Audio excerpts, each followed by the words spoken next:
So I'm prepping a film project, about an hour and a half film, to go to color correction. And what that means is basically I just send the timeline, just the video, no audio, and that's it, right? So it's shot in Apple ProRes 422. And what I'm doing is using Project Manager to collect all the files of the timeline and send them on a 4 terabyte hard drive.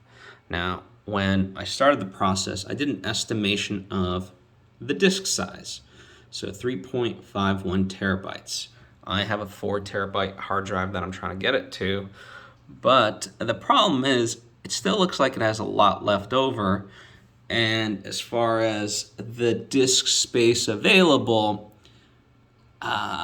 it's running down. So I was hoping to have at least 500 gigs still available on the hard drive because I don't like to use up more than that. But we'll see. It's like a race to see if it can all actually fit on a 4 terabyte hard drive. Because if not, then what I didn't want to have to do is to consolidate and transcode. I just wanted all the actual original media, the full takes, to be on that hard drive.